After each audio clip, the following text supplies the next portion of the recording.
மீஞ்சூர் பஜார் பகுதியில் உடல். பெருங்காவூர் சுடுகாட்டில் தலை.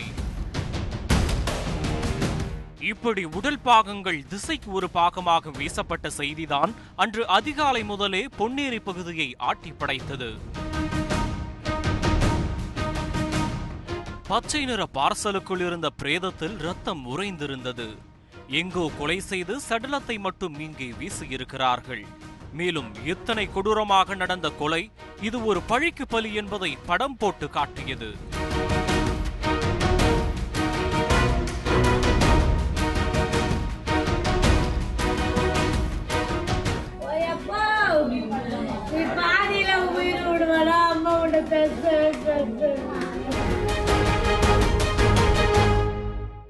கொல்லப்பட்டவர் திருவள்ளூர் மாவட்டம் வஞ்சிவாக்கம் கிராமத்தைச் சேர்ந்த அஸ்வின் குமார்.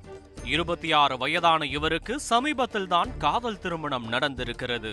கூலி வேலை செய்து குடும்பத்தை நடத்தி வந்திருக்கிறார். இந்நிலையில்தான் சம்பவத்தன்று இரவு வீடு திரும்பவில்லை. செல்போனும் சுவிட்ச் ஆஃபில் இருந்துள்ளது. எப்படியும் அஸ்வின் விடிந்ததும் வந்து விடுவார் என்ற நம்பிக்கையில் அன்று இரவை கழித்துள்ளனர். ஆனால் அதிகாலையில் மீஞ்சூர் மார்க்கெட்டில் கிடந்த அந்த பச்சை மூட்டை அவர்களின் நம்பிக்கையை பொய்யாக்கியது. நான் 5 மணி கூட போன் பேசினேன் பொண்டாட்டிக்கிட்ட. எங்க நான் ஏரிக்கால நடந்து போய்க்கிறேன் பிரியா, நான் வந்துடுறேன் பிரியான்னு சொன்னான்னு சொல்லிச்சு பாதா. எப்பா என் புள்ள பேசுன வீடியோ ரெக்கார்டிங் கூட இது பாப்பா செல்ல அதை கூட காட்டுங்கப்பா என் புள்ள பேசுறது.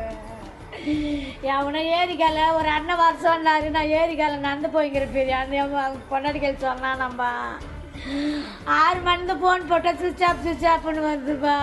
என் பிள்ளைய நாங்கள் நேரத்துலேருந்து பார்க்கல. உடல், கை, கால், தலை என அஸ்வினை துண்டு துண்டாக வெட்டி வீசியிருக்கிறது ஒரு மர்ம கும்பல். இந்த சம்பவம் தொடர்பாக வழக்கு பதிவு செய்த போலீசார் அஸ்வின் கொலைக்கான காரணத்தை தேடிய போதுதான் அவரின் தலை கிடந்த சமாதி ஒரு கோர பின்னணியை கொண்டிருந்தது போலீசாரின் நினைவுக்கு வந்திருக்கிறது. ஆம், இது அஜய்குமாரின் சமாதி. 7 மாதங்களுக்கு முன் செங்குன்றம் ஜிம்மில் நடந்த கேங்வாரில் பலியான 3 ஒருவர். கடந்த செப்டம்பர் மாதம் செங்குன்றம் அடுத்த கண்ணம்பாளையம் பகுதியில் இயங்கி வந்த உடற்பயிற்சி கூடத்தில் படுத்திருந்த பெருங்காவூரைச் சேர்ந்த அஜய்குமார், விஜய், ஸ்ரீகாந்த் ஆகிய 3வரையும் நள்ளிரவு 12 மணி அளவில் அடையாளம் தெரியாத மர்ம கும்பல் வெட்டி வீசியது. அதில் விஜய், ஸ்ரீகாந்த் சம்பவ இடத்திலேயே இறந்துவிட, அஜய்குமார் மருத்துவமனையில் சிகிச்சை பலனின்றி இறந்து போனார். முன்விரோதம் காரணமாக இந்த கொலையை நடத்திய 4 பேரை போலீசார் கைது செய்து சிறையில் அடைத்தனர். அப்படி கைது செய்யப்பட்டவர்களில் ஒருவர் கருப்பு அஜித்குமார்.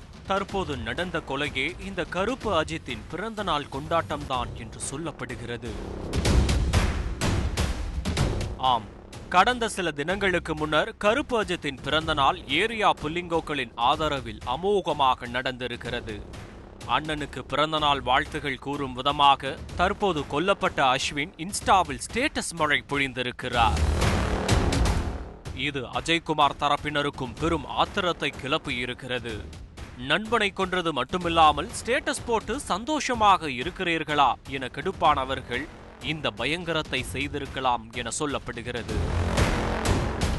சம்பவத்தன்று அந்த மர்ம கும்பல் அஸ்வினை ஏரிக்கரை அழைத்து சென்று கொன்று உடலை கூறு போட்டுள்ளது. மேலும் அனைவருக்கும் பயம் காட்டும் விதமாக உடலை பஜாரிலும் தலையை நண்பனின் சமாதியிலும் வீசியது முதற்கட்ட விசாரணையில் தெரிய வந்திருக்கிறது.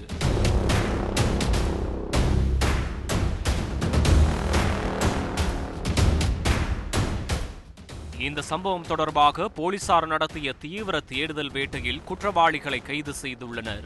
அவர்களிடம் தொடர் விசாரணை நடத்தி வருகின்றனர்.